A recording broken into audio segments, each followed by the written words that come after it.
Hello, everybody, and thank you for tuning in to the Liberty Report. With me today is Daniel McAdams. Daniel, good to see you. How are you this morning, Dr. Paul? I'm doing very well. Good. We're going to talk about peace today, and we'll try to avoid the discussion about war. We're trying to prevent war, so we're pro-peace. And right now we want to address the subject of what's going on in Korea with the Winter Olympics coming up. And it goes along with my philosophy that it's best we play sports than shoot missiles at each other. Yes. And that it was good when we started playing ping pong with the Chinese, and I always wished we had played more baseball with the Cubans. But anyway, you know, the North Koreans and South Koreans for the first time will be sharing Olympic Games, you know, in South Korea.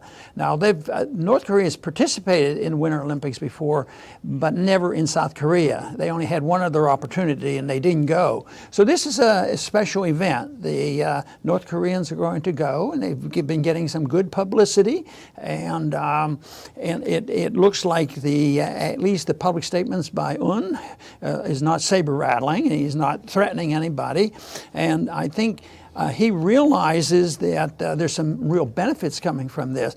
And it's hard to admit, but I think that they're coming across more on the moral high ground, because promoting peace, and when people understand exactly what they're facing, having a weapon isn't the most strange things in the world, especially that if we insist that somebody get rid of their weapons, then we either kill them or take them over, or you know, change their administration. But the other news is that Pence is going to be there. Oh, yeah. And you know, he's our chief strategist, our chief diplomat. Pence is there to make sure that there's an eye, that we keep an eye on those North Koreans. I mean, they might get a political edge and come out looking good. So he has to make sure that he exposes the charade by Un, if that is what he's going to do. But then I got to thinking, well, you know, he is our vice president, and we always wish him well. But as a diplomat, you know, didn't he just go to the Middle East? And his job his identification with a conservative Christian was to go over there and talk to the Christian. They wouldn't even talk to him. So what is he going to offer in Korea? So I'm not very optimistic, because even with his Christian credentials, he also has neoconservative credentials, which seems to outweigh his other credentials, and unfortunately, I don't feel reassured that he's going to do us much good. My big worry about what's going on there now is somebody maybe just laying around thinking about a false flag, you know, and undo all this, because right now it looks like Un is doing pretty well with his PR. Does that mean that we surrender and say, oh, he's a good guy, everything is going to be perfect? But he's in a survival mode, and if he wants to bring people together, there's been some good comments about a couple of the skaters from North Korea. So I would say there's a lot of positive things coming from this. That's why I don't think we need the people who depend on threats to bring about peace. Well, you can't have diplomats without a tremendous amount of weaponry to intimidate the person you're debating with. So I'm hoping for the best for these Winter Olympics. Yeah, I think something very exciting has happened. It started at the beginning of the year when the North and South started talking. They had a very good first meeting. There is a danger, and I think Washington is terrified, there's a danger that peace may break out.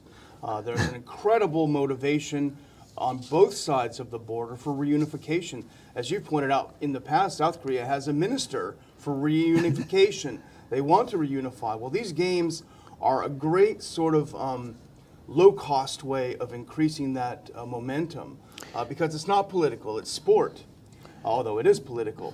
But as you suggested, there'll be a joint women's hockey team, North and South, and the two will march together under a single Korean flag. Those two things have never happened together. There's more cooperation and coordination between the North and South than there ever has been, and it's the talks and the games together. You know, there was a headline in the New York Times last week that I think captures everything and why Washington is so behind the motion that's happening. They said, Olympic detente upends U.S. strategy on North Korea. So the fact that they're getting along is completely messing up our strategy. Yeah, that messes things up.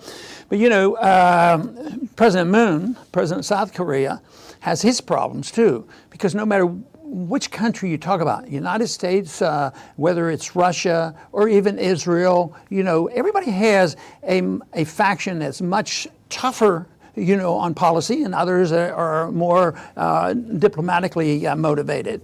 So I understand Moon is receiving a lot of backlash from this, from his hawks. But then you get to thinking about it. I wonder what percentage that is. Is it a big percentage? Is it small? Are they noisy?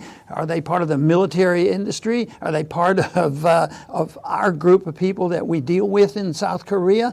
So he has to contend with that. But right now, he's had to be careful because he can't, flaunt his independence. He's not ready to do that with the United States. But it looks like, he has to deal with that and put up with it. So hopefully he sticks to his guns. I don't think he's going to back off. The only thing that could make things change dramatically would be some incident. Mm-hmm. And I cannot see for a minute that China would want an incident. Russia doesn't need an incident. North Korea right now, I don't believe for a minute that it was be in North Korea's interest. But it's always conceivable when you think about ships, colliding and airplanes flying close to other airplanes. There just seems like room for a problem to come up, and I just sure hope that doesn't happen. Well, it may shock some of our viewers, but the idea of false flags is nothing unusual. Look, we're seeing something in Syria, for example, right now. Just as the U.S. position becomes more and more untenable of remaining in Syria, all of a sudden we had yesterday Secretary of State Tillerson talking about another chemical attack. Some 20 people were reportedly injured.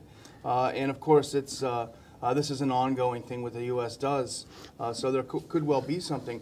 Patrick Lawrence, who writes for Salon, I think is one of the most astute observers of the international scene, a very seasoned reporter.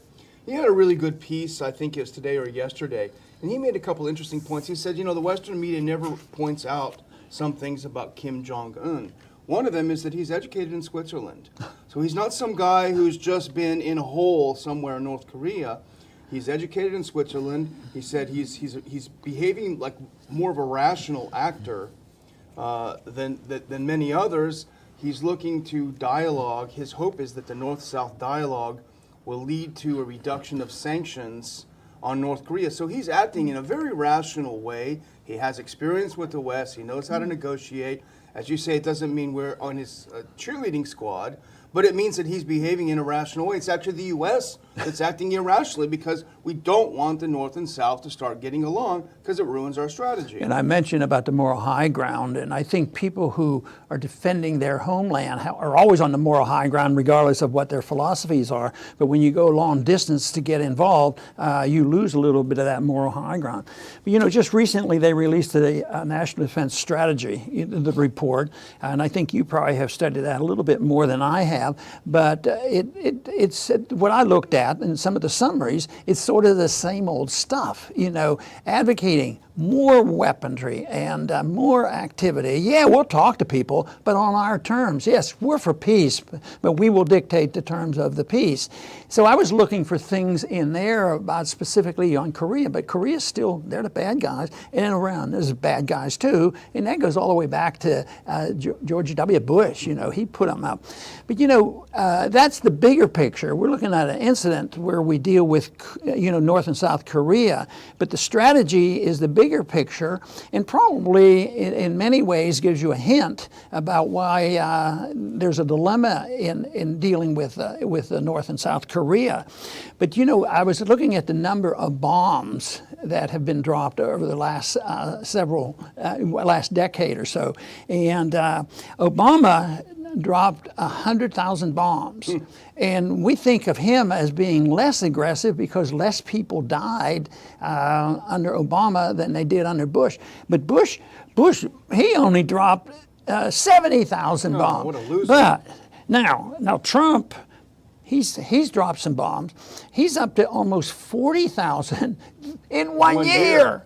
So that's a reflection of the national defense strategy. But that shouldn't shock us. It disappoints us. But why should we be shocked? Because I don't think Trump has hesitated to talk about being a tough guy and build up our military, have more bombs, refurbish the nuclear weapons. And and it mentioned in there they have to stop Iran from getting a nuclear weapon.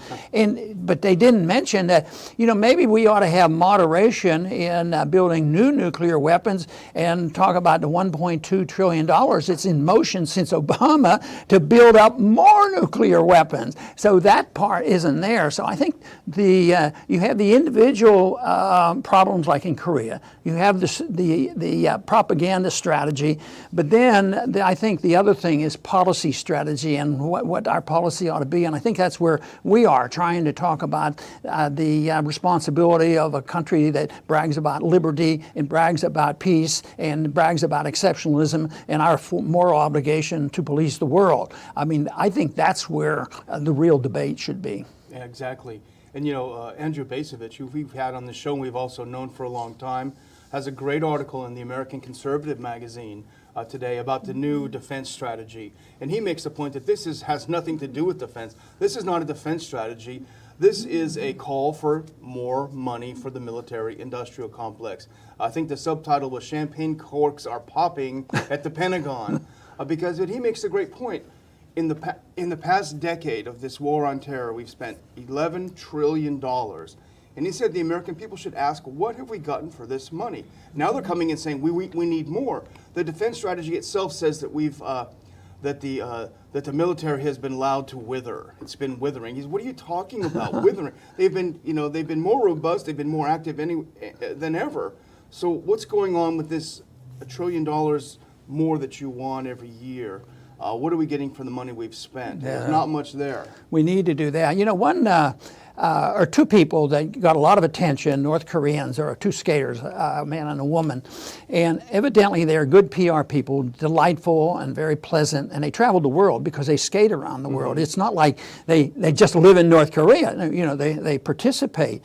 And I saw one place where it said that they skate to a rendition. Now, I need your opinion about this because you probably know the significance of this a lot more than I do. They dance and skate to a rendition of a Beatles song. Huh. So I thought, well, wonder what the either they're not what some people visualize. Even I would visualize. I didn't know they'd even know who the Beatles were, but here it is. It's sort of like somebody snuck it in there because it sort of breaks the ice for some people that they would use a Beatles song. And I guess pop music is kind of a universal language in that respect. But the real interesting point, you started out talking about it too, about Mike Pence. The U.S. should be celebrating the idea that the tensions are reducing.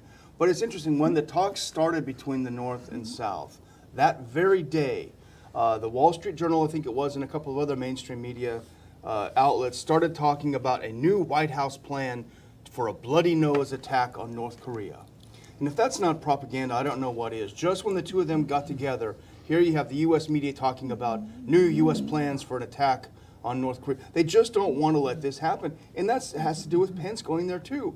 The whole point of him going there is he does not want the North Koreans to hijack the games with their propaganda, But also another individual that was quoted on that particular point was Pompeo, CIA director, and he was not exactly diplomatic. His was authoritarian and bombs and necessary, and we have to show him and this sort of thing. So that is still alive and well, and they still said nothing is off the table. We would use first strike, and I've heard discussion on TV every once in a while for individuals trying to explain militarily why it's absolutely necessary to never give in and say that you wouldn't use a nuclear weapon before anybody else. You'd use it on first strike. And they think they consider this the most important thing that they could have. It isn't like you had to give up national defense. It's just giving up, a little bit of common sense.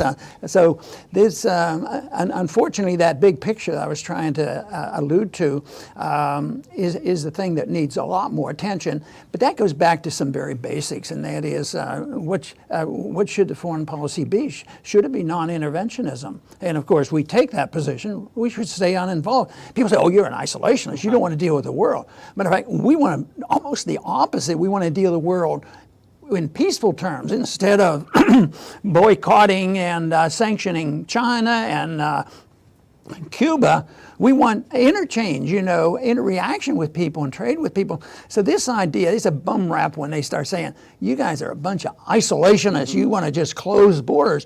And who's what right now? They're talking about tariffs and protectionism, and even today there was a story about we need a weaker currency. Believe me, they're getting a weaker currency. The dollar's on the ropes. And our Secretary of Treasury is talking about, yes, it's good to have a weaker dollar, but and that's all mischief. That's the opposite. What they're doing is protectionism and isolationism, and unfortunately, if we go in that direction, if there's a trade war, which is very possible, that is isolating us from the world in a serious manner, because when that gets out of control, it's very damaging to everybody on both sides. Absolutely. Just finishing up on this New York Times piece, because I think it captures the thinking of the administration, the fear they have that North and South are going to get along during the Olympics, and that'll be the story of the games. A couple of quick quotes from the New York Times piece. He said, they said, the image of athletes marching behind a united Korea flag is a symbolic manifestation of what worries Trump's aides. North Korea and South Korean crowds cheering together would be a striking contrast to the threats of war from Trump. That's what they're worried about. They're worried about this breaking out. And my final word would be to our viewers, watch what the U.S. media does during these Olympics, because 4 years ago, when they had him in Sochi, that's when Russia really first started being the real bad guy. And remember the commentators on, and I think it was Bob Costas at one of these, on and on about how horrible Russia was and terrible, and all of these horrible things were going to happen in the Olympic Village. None of it happened. I think you're going to see the U.S. media echoing U.S. government propaganda points. Yeah, there won't be anything new. I think your assessment is right. And sometimes it still surprises me that when you talk about the major newspapers, the Washington Post and the New York Times, and we think of their image as being very left-wing and progressive and therefore probably anti-war, which they never have been. I mean, they were champions of all the wars, especially even recently. So I would not expect that you're going to get real information about what's really going on from those newspapers. It might be a more excuse to tune in to the Liberty Report and find out the real truth about what's going on. And we would welcome you to return to the Liberty Report soon.